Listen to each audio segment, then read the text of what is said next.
The champagne glass felt like ice in my trembling hand as my father's voice boomed across the elegant ballroom of the Riverside Country Club. "I'm proud of all my daughters," he declared into the microphone, his face glowing with satisfaction under the crystal chandeliers. "Well, almost all of them." His eyes found mine across the sea of perfectly pressed suits and evening gowns, and I felt my stomach drop. There's always one disappointment in every family, isn't there? I'd love to know which corner of the globe you're watching from. And if this story speaks to you, make sure to subscribe. Tomorrow's video is one you absolutely can't miss. The laughter that followed wasn't cruel, but it was knowing.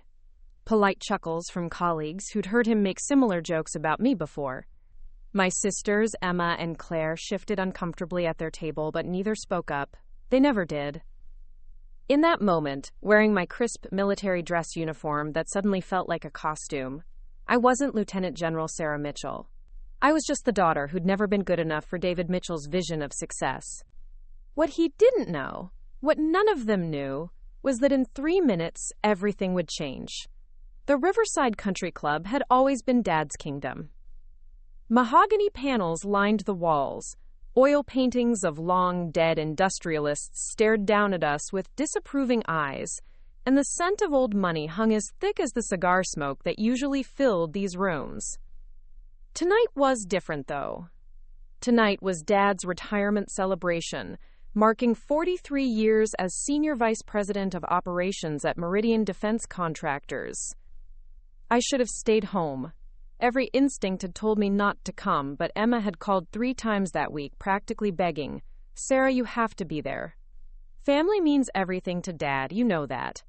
He's getting older, and who knows how many more chances we'll have." So here I was, sitting at table 7, not with the family at the head table, mind you, but close enough to feel every sideways glance and whispered comment about the daughter who'd thrown her life away on some military fantasy.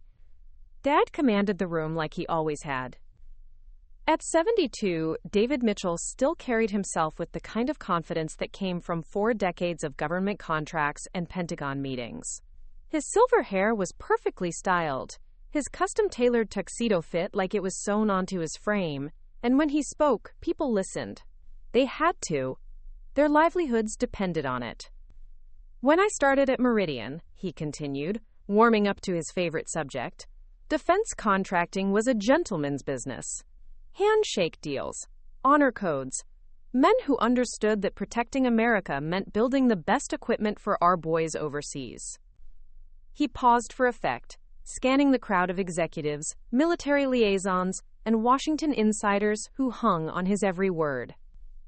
I'd heard this speech 100 times growing up, the mythology of David Mitchell, the man who'd helped design the weapons systems that kept America safe. What he never mentioned was how many corners he'd cut, how many safety protocols he'd bypassed, how many whistleblowers had been quietly transferred or terminated over the years. But I knew. I'd seen the reports. "My daughters have all found their paths in life," Dad continued, his voice taking on that particular tone he used when he was about to make someone uncomfortable. "Emma runs the most successful interior design firm in Arlington. Claire just made partner at Hawkins Stone & Associates, youngest in the firm's history, I might add." The applause was warm, genuine. My sisters deserved it. They'd both built impressive careers while navigating Dad's impossible expectations and constant comparisons. And then there's Sarah. The temperature in the room seemed to drop 10 degrees. My youngest daughter, who decided that playing soldier was more important than building something meaningful with her life. I felt 300 pairs of eyes turn toward me. My uniform suddenly felt too tight, too conspicuous. The ribbons and decorations on my chest, Bronze Star, Defense Superior Service Medal, Legion of Merit, felt like they were burning into my skin. None of it mattered here. In this room, I wasn't a decorated officer who'd led troops through some of the most dangerous missions of the past decade. I was just the family disappointment. "Now I respect our military," Dad continued, his voice dripping with condescension. "But at some point, you have to grow up. You have to think about your future, about building something that lasts. Sarah's 34 years old, and what does she have to show for it? A rented apartment, no husband, no children, and a job that pays less than what my secretary makes. The laughter was more uncomfortable now. I could see some of the military contractors in the audience shifting in their seats, unsure whether they should be laughing at someone in uniform. But Dad was their meal ticket, so they played along. I keep hoping she'll come to her senses, he said, shaking his head with theatrical disappointment. Maybe use that security clearance for something productive, like helping the family business. But some people prefer to live in Fantasyland. My hands were shaking now. 20 years of suppressed anger, humiliation, and hurt were rising in my throat like bile. 20 years of being told I wasn't good enough, smart enough, ambitious enough. 20 years of watching him take credit for innovations that had cost lives because of his cost-cutting measures. Emma caught my eye from across the room and mouthed, "I'm sorry." Claire was staring down at her plate, her face flushed with embarrassment. But neither of them would speak up. They never did. The Mitchell family had an unspoken rule. Dad's word was law, and challenging him meant risking everything. "But enough about my family's black sheep," Dad said with a dismissive wave. "Tonight is about celebrating what we've built together at Meridian. It's about the partnerships that have made this company great and the leadership that will carry it forward." I started to stand. I'd had enough. Let them have their celebration of mediocrity and corruption. Let them toast to Dad's legacy of putting profits over the safety of the men and women I'd served alongside. I was done being his convenient punching bag. That's when I heard the voice. "Excuse me, David." The words cut through the murmur of conversation like a blade. "Before you continue, I have to ask, is that Lieutenant General Sarah Mitchell you're referring to?" The room went dead silent. Dad's face, which had been glowing with self-satisfaction, suddenly went pale. I turned toward the voice and saw General Robert Harrison, Dad's boss and CEO of Meridian Defense Contractors, standing at the head table with a look of complete bewilderment on his face. "Because if it is," General Harrison continued, his voice carrying the authority of someone who'd commanded divisions in Iraq and Afghanistan before taking over the company, "then I'm afraid there's been a serious misunderstanding here tonight." Dad's mouth opened and closed like a fish out of water. "Bob, she's my daughter, you see, and—" "Your daughter?" General Harrison's eyebrows shot up. "David, do you have any idea who your daughter is?" The question hung in the air like smoke from a battlefield. I could feel my heart pounding against my ribs, could hear the blood rushing in my ears. Every person in that ballroom was frozen, waiting for whatever was about to happen next. General Harrison stepped away from the head table and began walking toward me, his dress uniform immaculate, his expression one of growing amazement. "Ladies and gentlemen," he said, his voice carrying to every corner of the room, "I'd like you to meet Lieutenant General Sarah Mitchell, one of the most decorated officers of her generation." The silence was deafening. General Mitchell led the counterterrorism operations that eliminated 3 major terrorist cells in Afghanistan.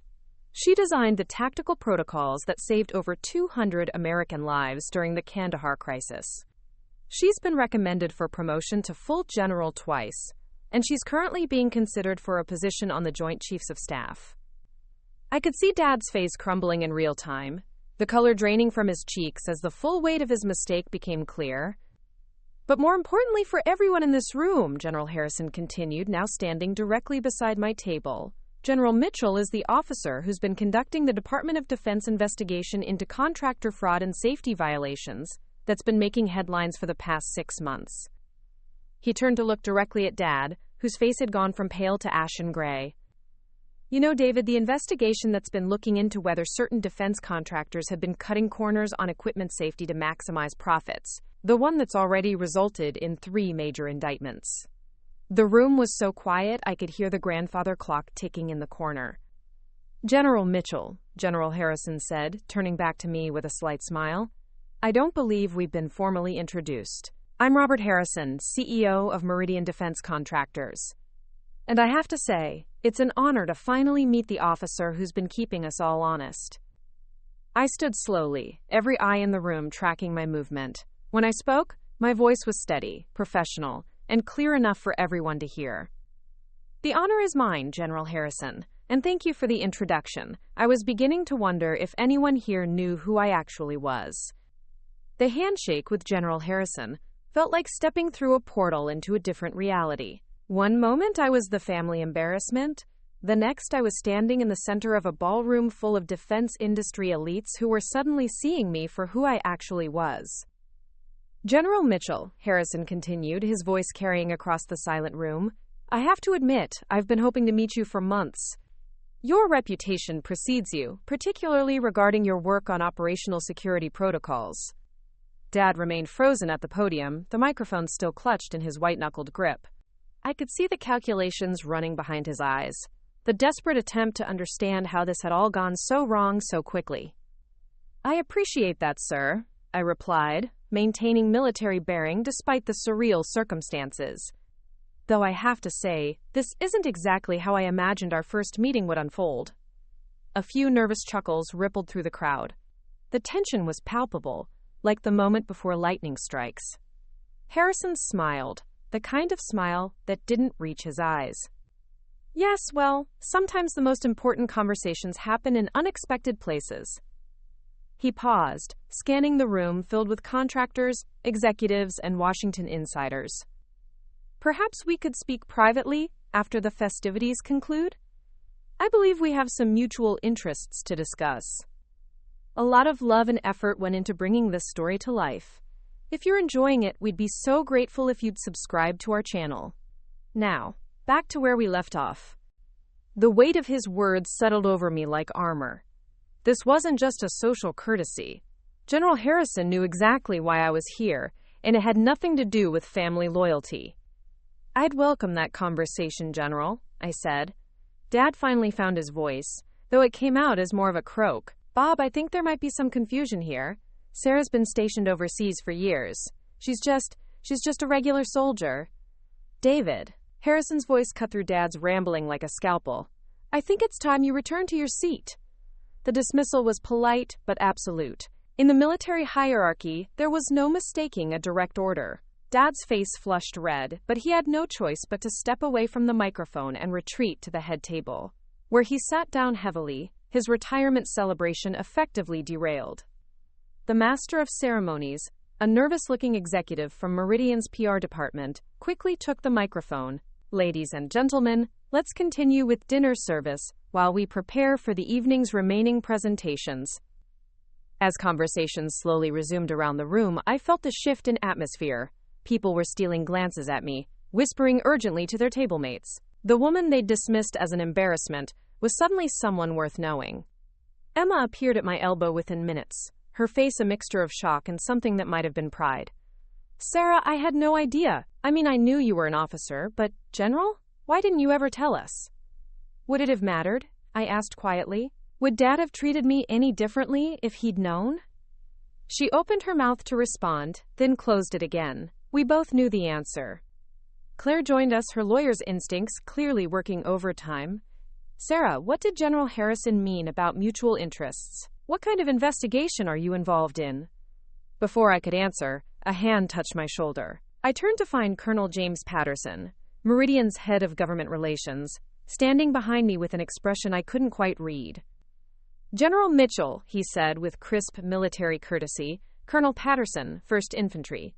I wanted to express my gratitude for your service, ma'am. Your work in Afghanistan, the Kandahar protocols, saved lives in my unit.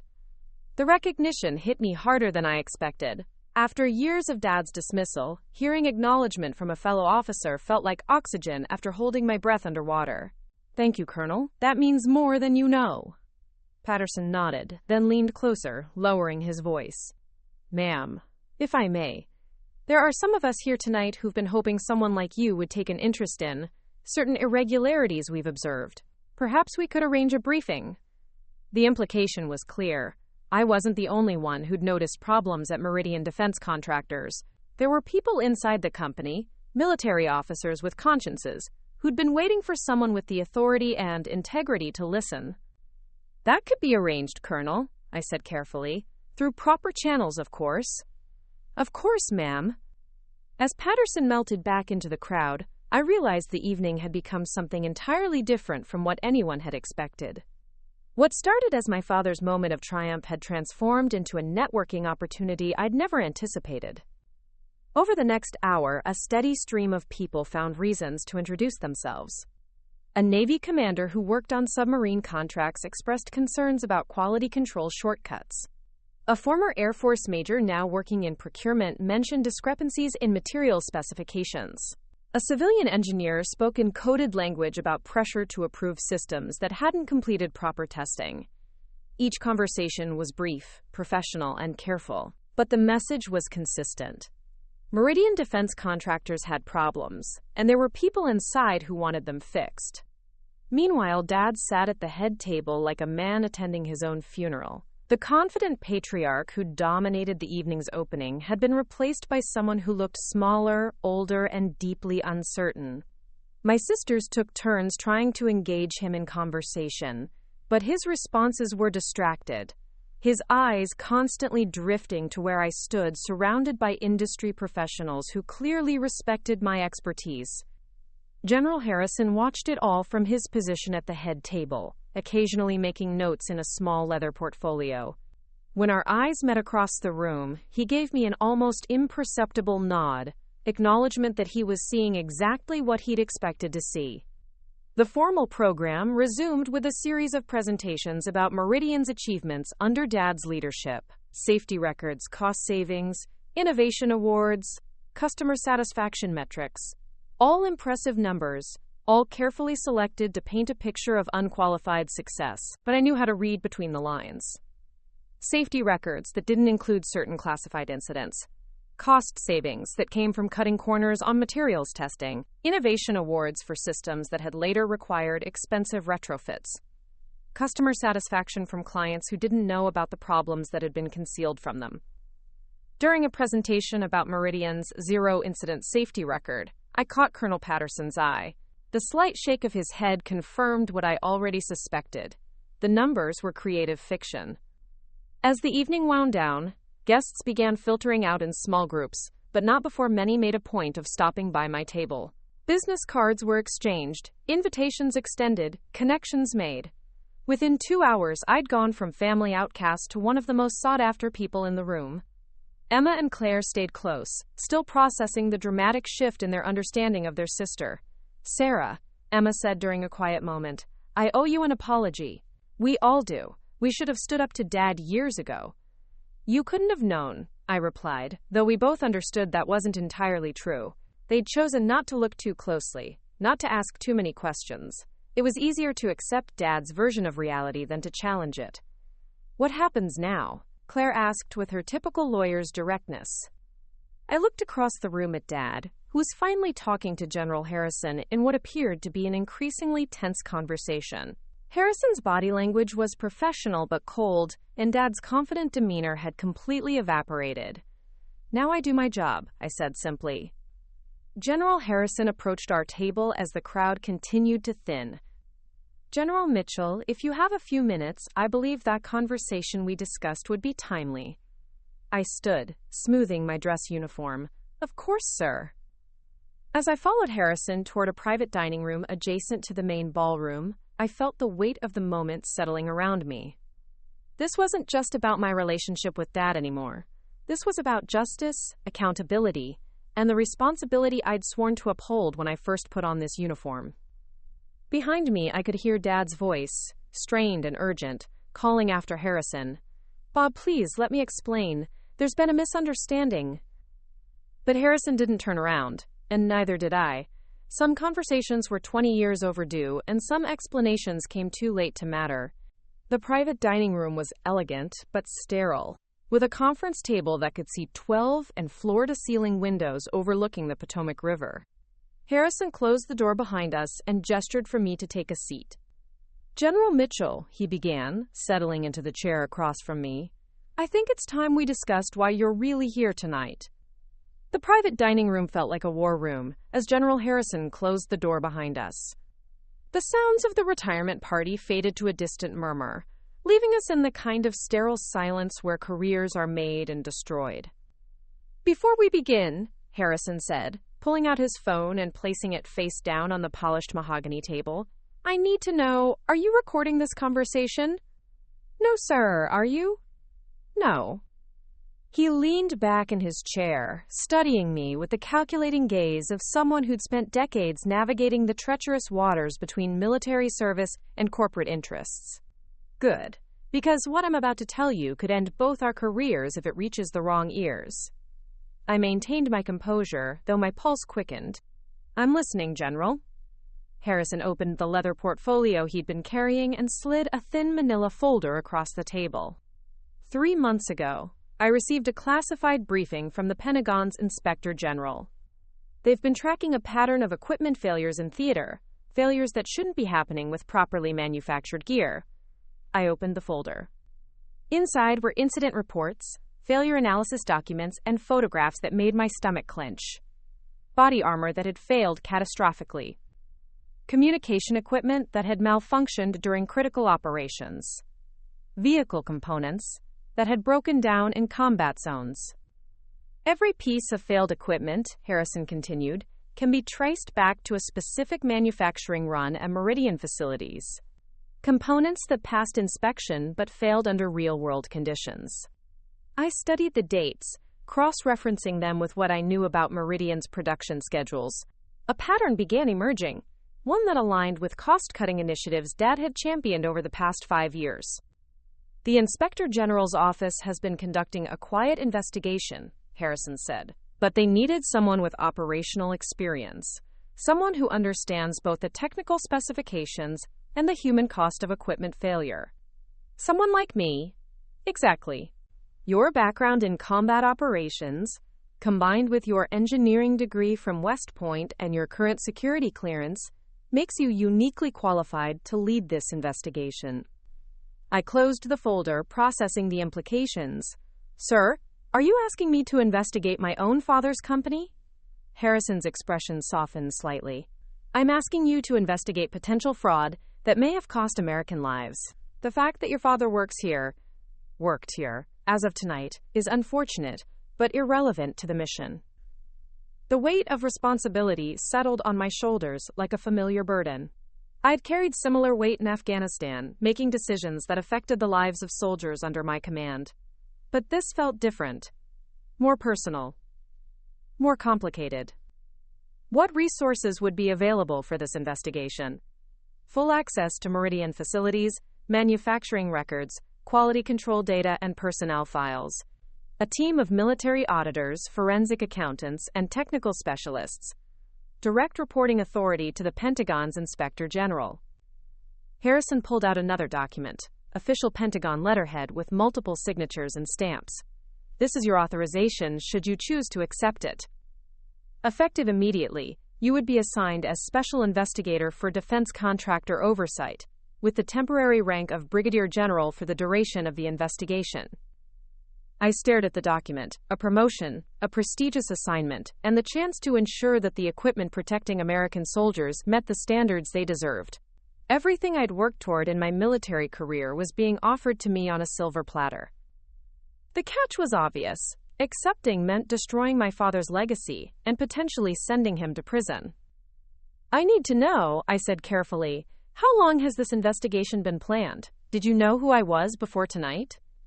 Harrison smiled grimly. General Mitchell, the Pentagon has been tracking your career since you graduated from West Point.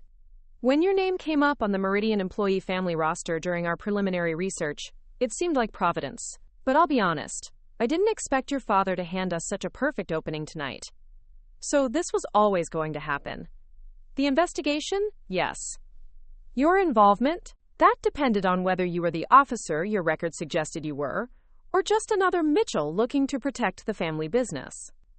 I thought about the past 2 hours.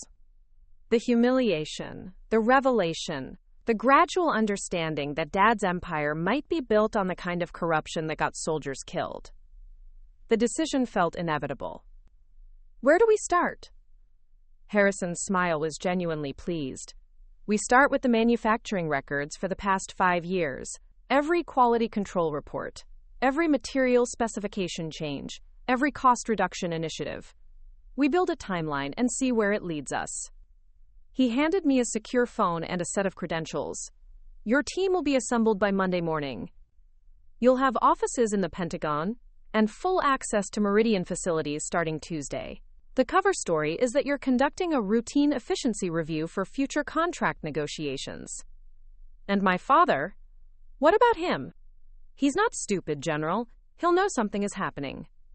Harrison's expression hardened. David Mitchell has been living on borrowed time for years. Tonight's display was just the final confirmation that he's lost perspective on what this company actually does. We manufacture equipment that keeps American soldiers alive. Every corner cut, every specification compromised, every safety test skipped is a potential death sentence for someone's son or daughter. The moral clarity was refreshing after years of family dynamics that obscured right and wrong behind layers of loyalty and tradition. There's something else you should know, Harrison continued, pulling out his phone and scrolling through what appeared to be a series of text messages. While we've been talking, Colonel Patterson has been coordinating with several other officers here tonight. They're prepared to provide testimony about pressure they've received to approve substandard equipment. He showed me the screen. Messages from Patterson. Commander Sarah Rodriguez from Navy Procurement, Major Michael Chen from Air Force Logistics, and Captain Jennifer Walsh from Army Quartermaster Corps, all expressing willingness to cooperate with an official investigation. They've been waiting for someone like you to give them cover, Harrison explained. Military officers who've been caught between following orders and protecting troops. Tonight gave them hope that someone with real authority was finally paying attention. Quote, I scrolled through the messages, recognizing the careful language of military professionals who knew their communications might be monitored, but the underlying message was clear. They had information, and they were ready to share it. General, I said, I accept the assignment. Harrison nodded and extended his hand. Welcome to the most important mission of your career, General Mitchell. As we shook hands, I felt the familiar surge of purpose that came with accepting a difficult assignment.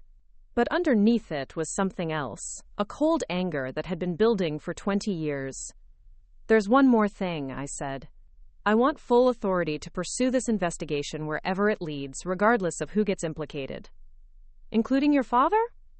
Especially my father. Harrison studied my face for a long moment, then nodded.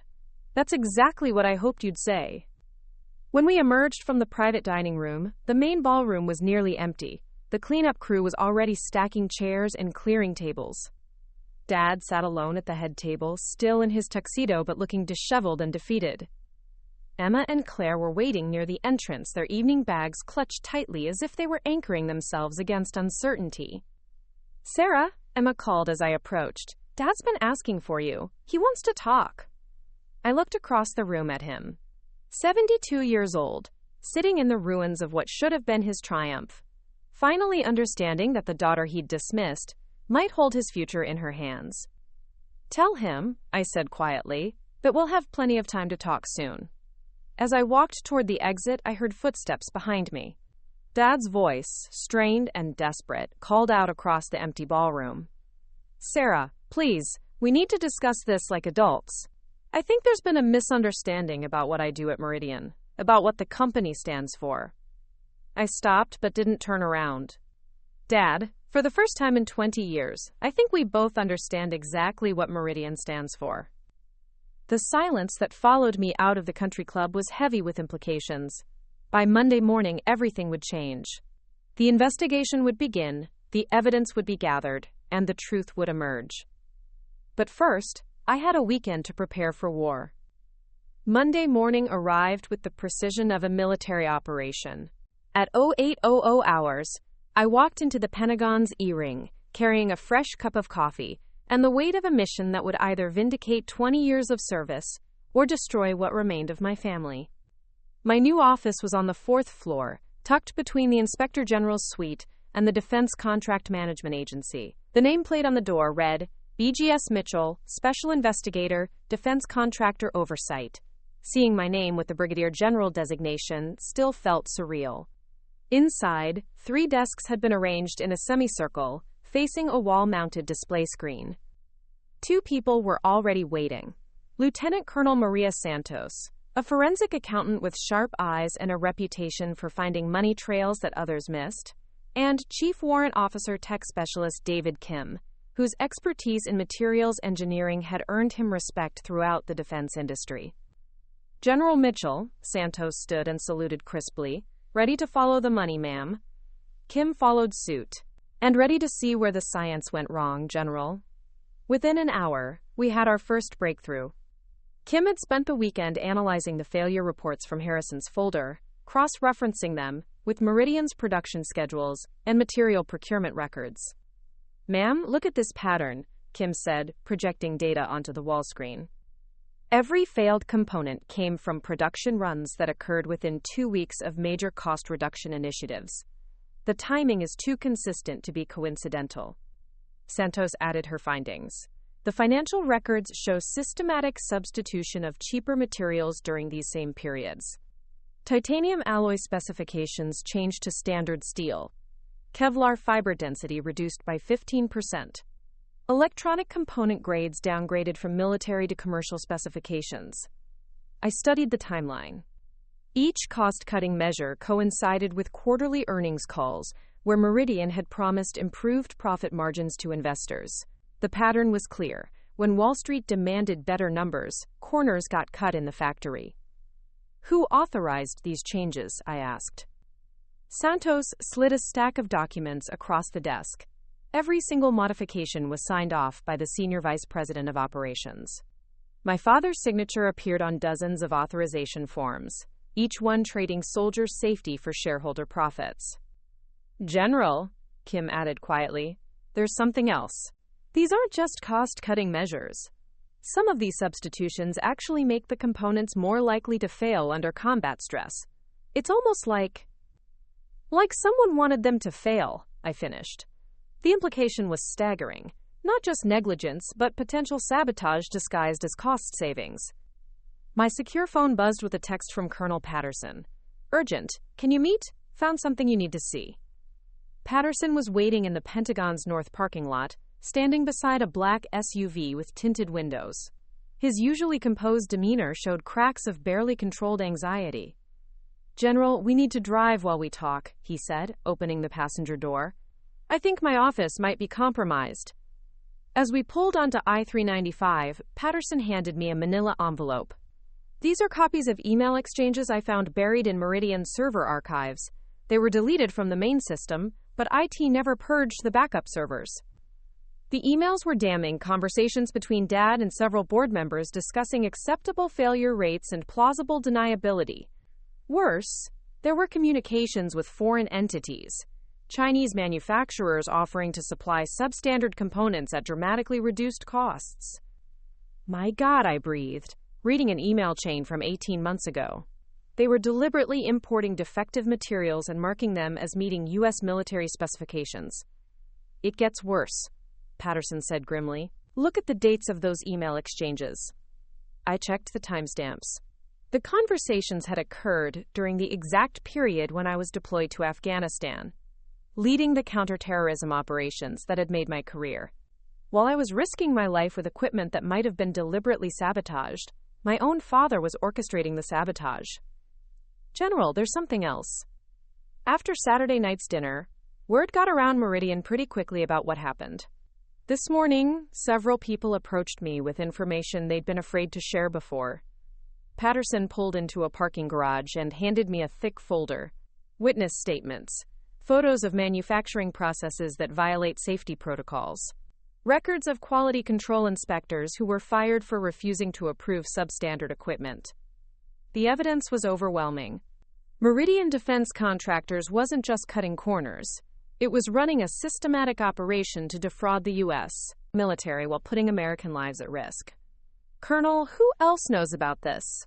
Just the people who came forward, and they're scared. 2 of them have already received calls warning them to keep quiet. One found his car vandalized in the Meridian parking lot this morning. The intimidation campaign had begun. Someone was moving quickly to contain the damage, which meant they knew the investigation was more than routine efficiency review. I need to get this evidence to my team immediately, I said. Can you arrange secure transfers for the witnesses who want to cooperate? Already done. They're prepared to provide sworn statements under military protection. When I returned to the Pentagon, Santos and Kim were waiting with news of their own. General, we tried to access Meridian's financial records through normal channels, Santos reported. We've been blocked. Someone with high-level authority has sealed the files and restricted access. They're mobilizing fast, Kim added.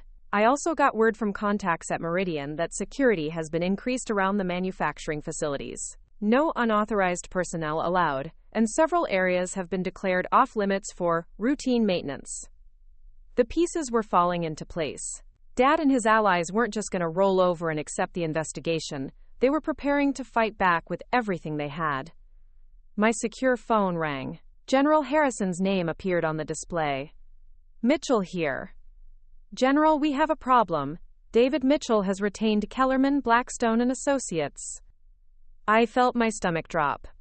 Kellerman Blackstone was Washington's most ruthless defense firm, specializing in protecting government contractors from federal investigation.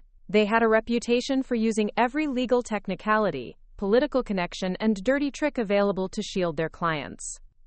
Sir, what does that mean for our investigation? It means they're going to fight dirty. Expect motions to block access to records, challenges to your authority to conduct the investigation, and probably personal attacks designed to discredit you. They'll argue you have a conflict of interest because of your family relationship. Can they stop the investigation? Not legally, but they can slow it down and make it expensive. More importantly, they can try to control the narrative in the press, make you look like a disgruntled daughter seeking revenge against her successful father. Quote, the strategy was obvious and effective. Transform the investigation from a matter of national security into a family drama, complete with psychological analysis of my motivations and questions about my fitness for command. General, I need authorization to accelerate our timeline. If they're preparing for legal warfare, we need to secure the evidence before they can destroy it. Granted, you have full authority to execute raids on Meridian facilities if necessary. I'm also assigning FBI support to your team. That afternoon, the first shot was fired in what would become a very public war. Kellerman Blackstone issued a press release announcing that they were representing Meridian defense contractors against politically motivated harassment by Pentagon officials seeking to, quote, destroy a patriotic American company. The statement didn't name me specifically, but the implications were clear. It painted Dad as a loyal public servant, being persecuted by unnamed government bureaucrats with hidden agendas. By evening, the story had been picked up by defense industry publications and several cable news programs.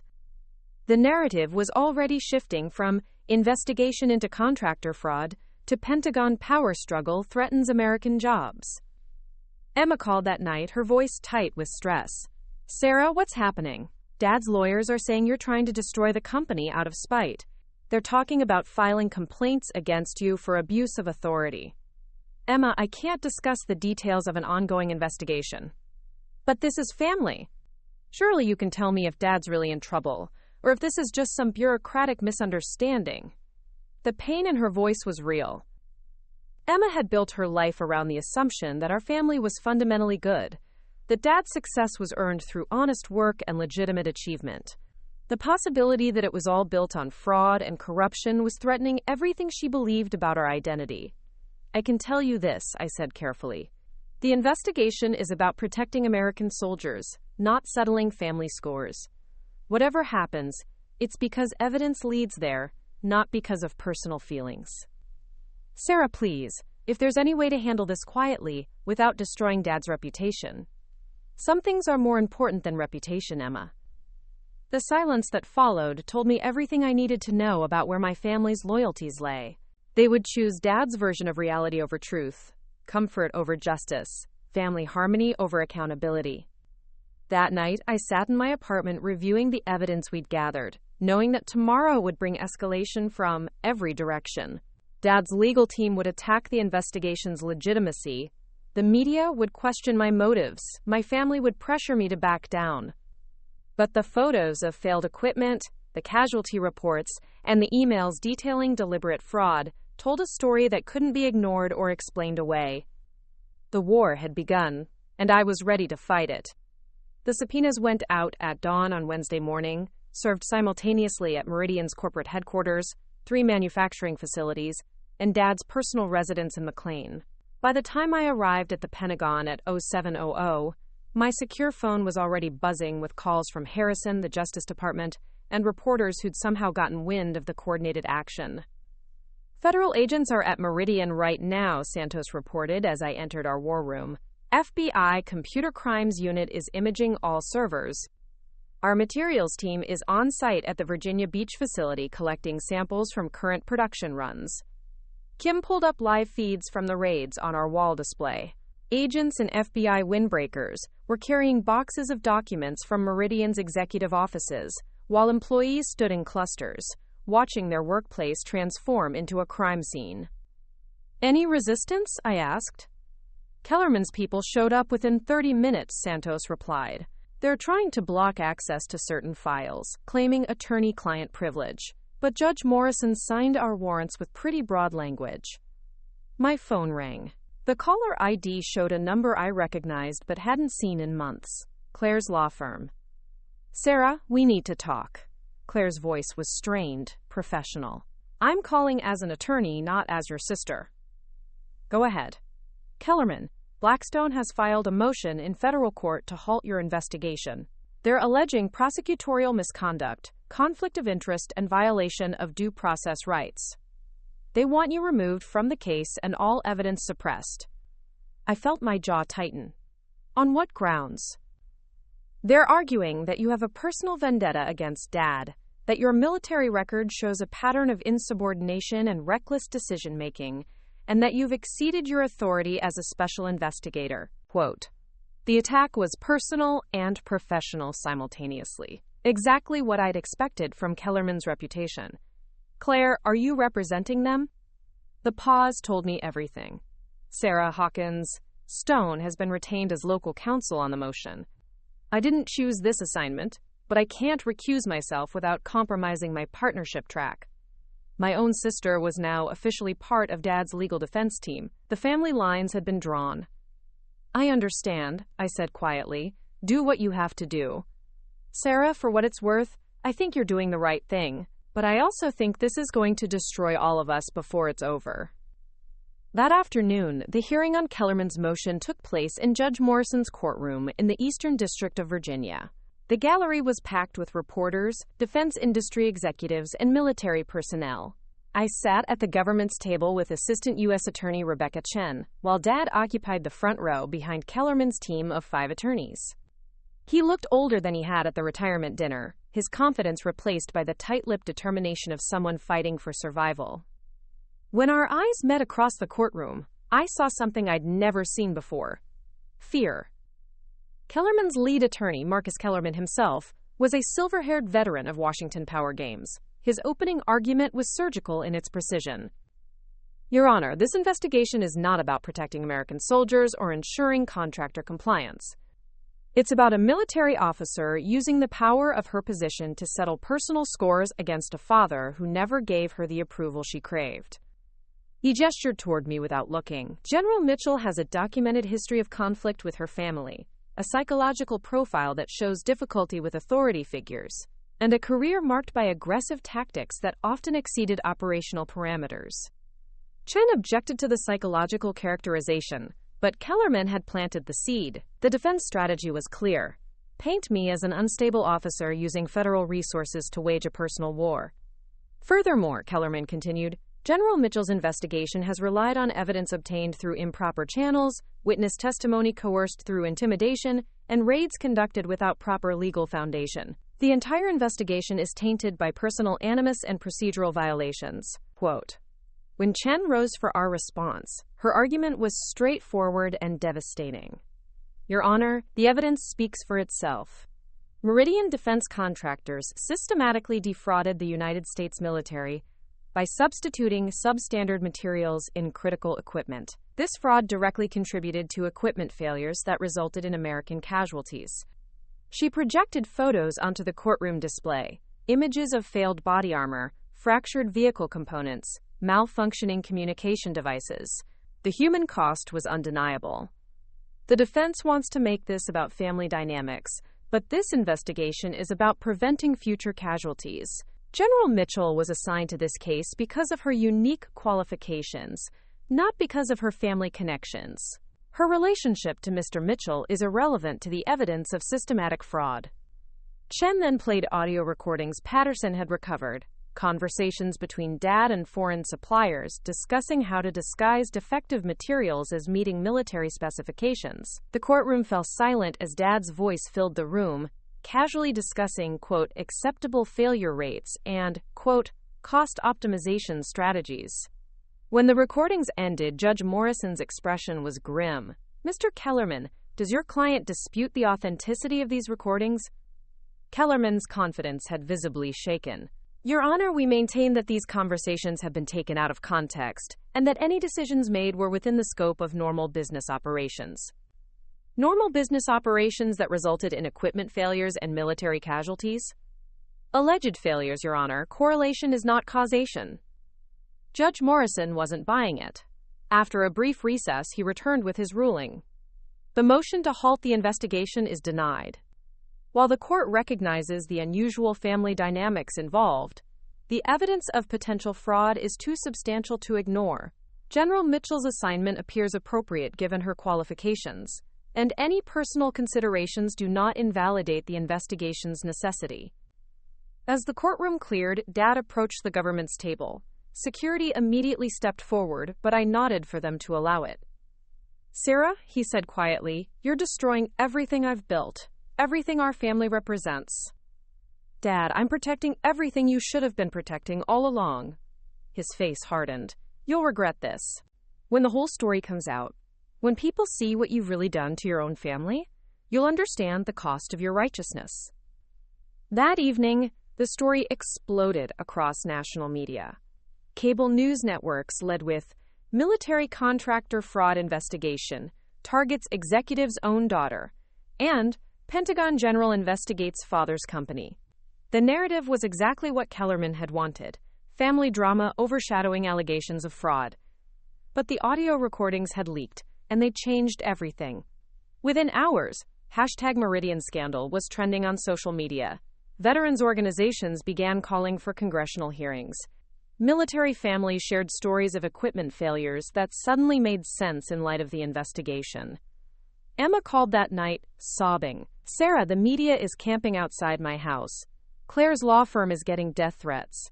Dad's been hospitalized with chest pains. What have you done to us? I've told the truth, Emma. That's all I've ever done. The truth?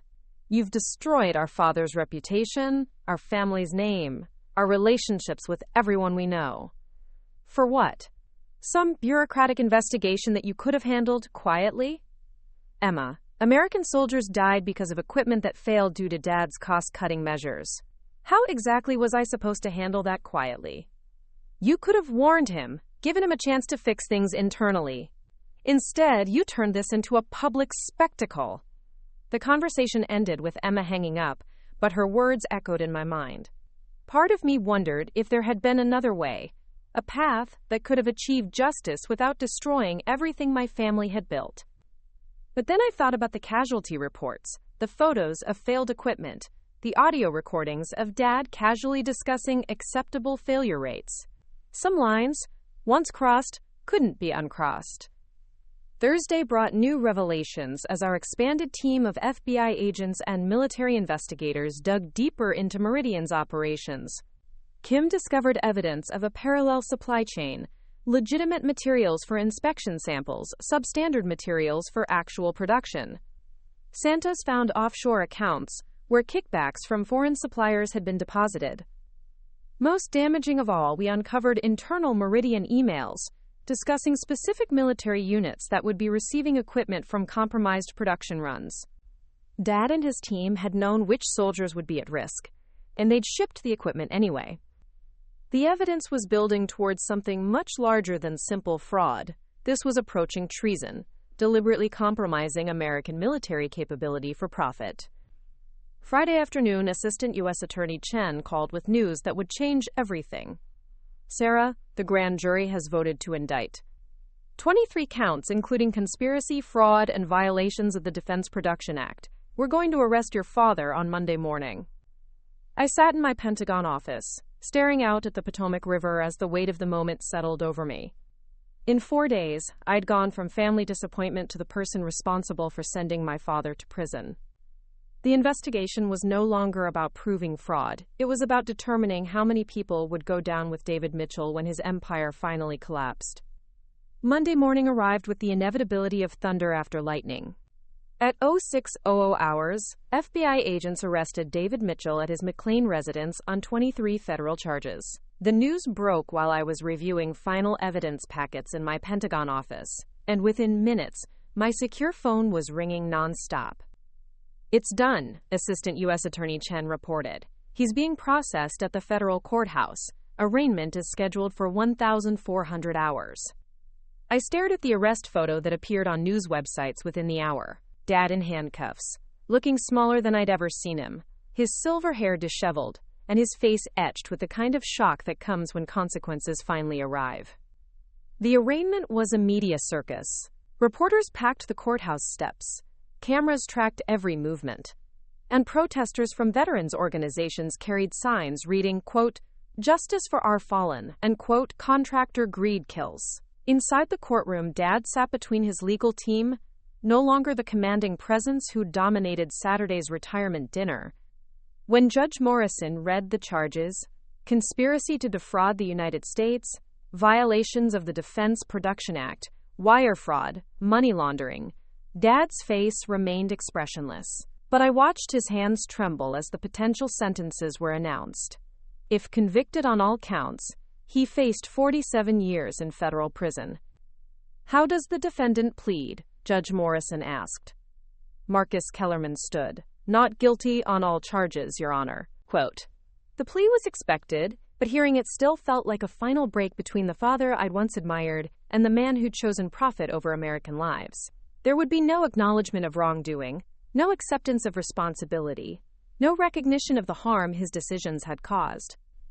Bail was set at $2 million, secured by the family home and Dad's remaining assets. As he was led away, he looked directly at me for the first time since his arrest. The expression on his face wasn't anger or disappointment. It was something far worse. It was the look of someone who genuinely believed he'd been betrayed by the person who should have protected him most. That evening, I sat in my apartment with a glass of wine and 20 years of conflicted emotions. The investigation I'd started had achieved its primary objective, holding accountable those who'd compromised American military equipment for profit. But victory felt hollow when it came at the cost of everything I'd once called family. Emma's call came at 2,100 hours. Her voice was flat, emotionally exhausted. "The house is gone," she said without preamble. "Dad had to post it as collateral for bail. Mom's paintings, her piano, everything she loved. It's all at risk now." "Emma, I'm sorry about the house, but..." Are you? Are you really sorry, Sarah? Or is this exactly what you wanted? Dad humiliated, our family destroyed, our name dragged through every newspaper in the country? The accusation hit harder than I'd expected. "Emma, I never wanted any of this. I wanted Dad to be the man I thought he was when I was growing up. I wanted Meridian to actually be the patriotic company he always claimed it was." "Well, congratulations. You proved it wasn't. And in the process, you've destroyed everything else." The line went dead, leaving me alone with the weight of choices that felt both inevitable and devastating. The trial began 6 weeks later in a federal courthouse that had become the center of national attention. Media coverage dominated defense industry publications, military blogs, and cable news programs. The case had evolved beyond simple contractor fraud into a symbol of broader corruption within the military-industrial complex. Chen's prosecution was methodical and devastating. She presented audio recordings, financial documents, witness testimony, and material evidence that painted a picture of systematic fraud spanning 5 years. Each day brought new revelations about the depth of Meridian's deception. Colonel Patterson testified about pressure to approve substandard equipment. Manufacturing workers described being ordered to use cheaper materials while falsifying quality control reports. Foreign suppliers admitted to providing defective components while paying kickbacks to Meridian executives. But the most damaging testimony came from Master Sergeant Rebecca Torres, a combat medic who'd served 3 tours in Afghanistan. She took the stand wearing her dress uniform, her Purple Heart and Bronze Star visible on her chest. "The body armor failure that killed Private Johnson wasn't an accident," she testified, her voice steady despite the weight of her words. "The ceramic plates cracked on impact because they were manufactured with substandard materials. If that equipment had met proper specifications, Private Johnson would have survived." The courtroom was silent as Torres described watching a 19-year-old soldier die because his protective equipment had been compromised by cost-cutting measures designed to increase corporate profits. Dad's defense team fought hard, arguing that any equipment failures were isolated incidents, that cost reductions were normal business practices, and that no one had intended for soldiers to be harmed. But the evidence was overwhelming, and the human cost was undeniable. On the witness stand, Dad maintained his innocence with the same confidence he displayed throughout his career. He characterized the audio recordings as, quote, taken out of context, described the financial irregularities as accounting errors, and insisted that any equipment failures were due to, quote, battlefield conditions beyond our control. But when Chen cross-examined him about specific decisions to use substandard materials, his composure cracked. Confronted with his own emails discussing, quote, acceptable failure rates and, quote, cost optimization strategies, he became defensive and evasive. "Mr. Mitchell," Chen asked during a particularly intense exchange, "when you authorized the use of cheaper steel in place of titanium alloy for vehicle armor components, were you aware that this substitution would make the armor more likely to fail under combat conditions?" "I was assured by our engineering team that the substitution met minimum safety requirements." "But did you know it would be less safe than the original specifications?" The pause was damning.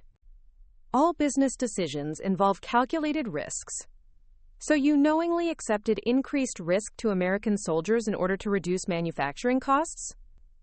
"I made decisions that I believed were in the best interests of the company and our mission to support American defense, even if those decisions put American lives at risk." Kellerman's objection was sustained, but the damage was done.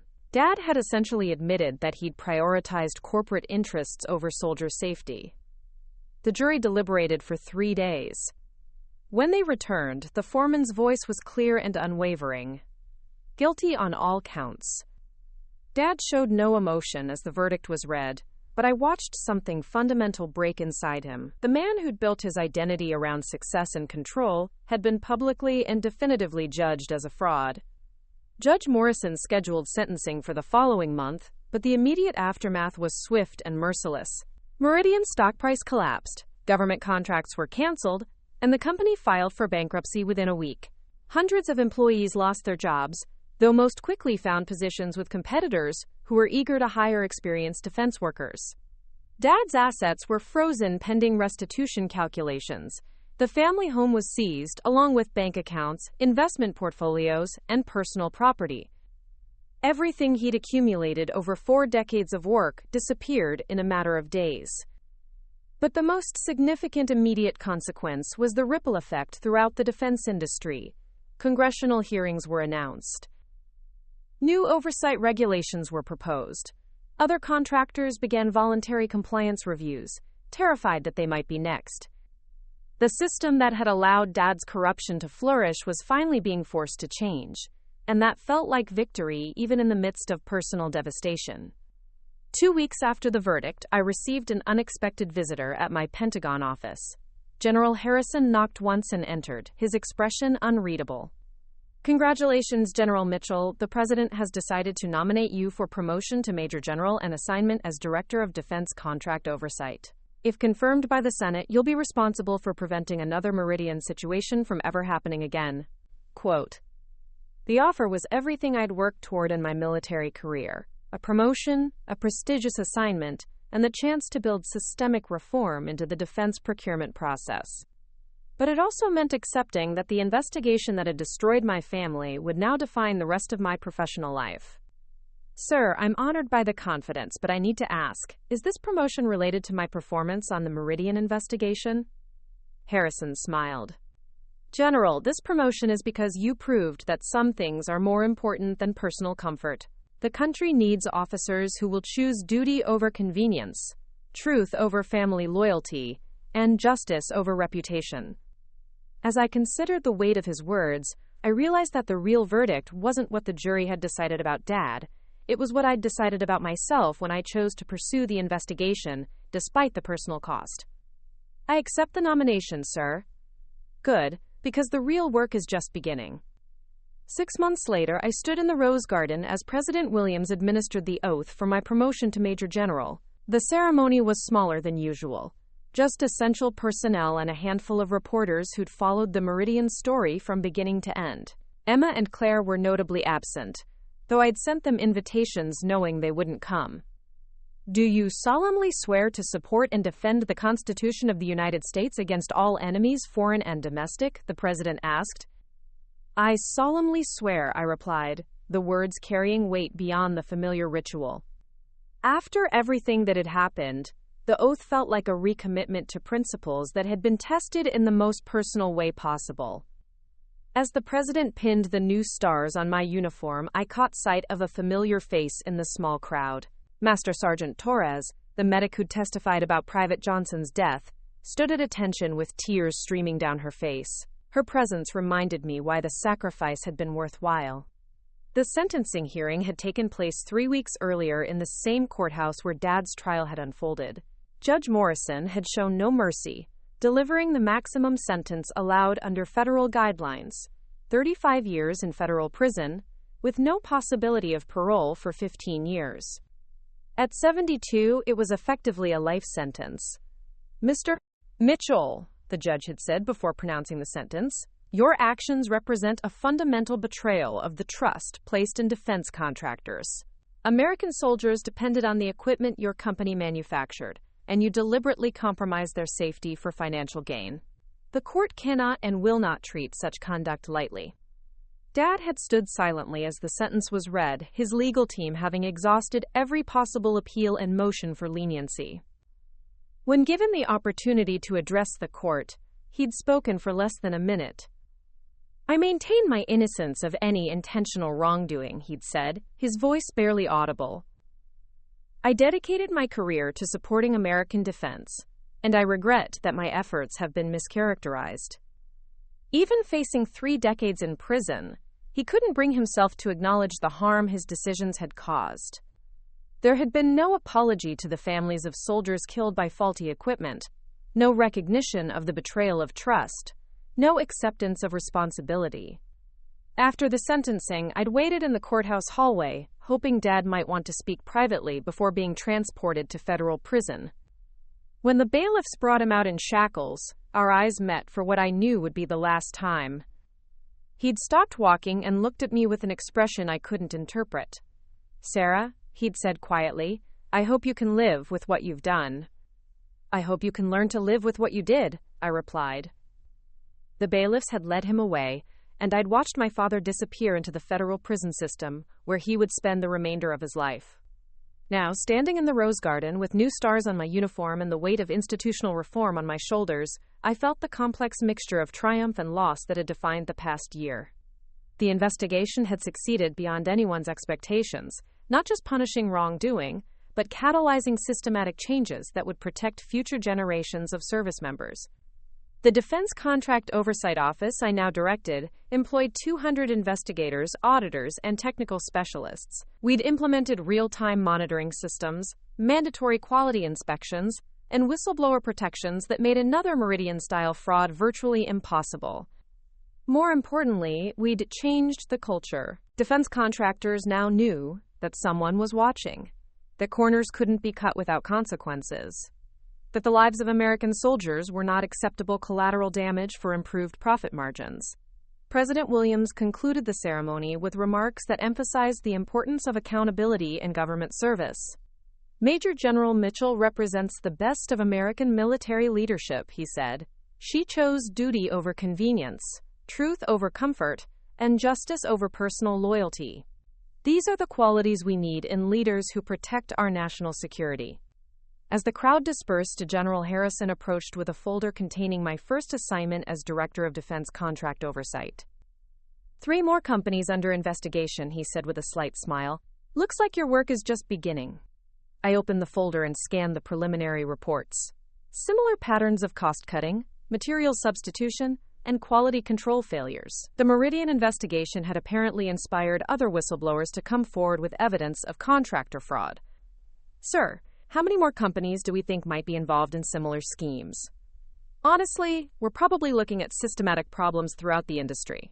Your investigation opened a door that revealed much more corruption than anyone anticipated.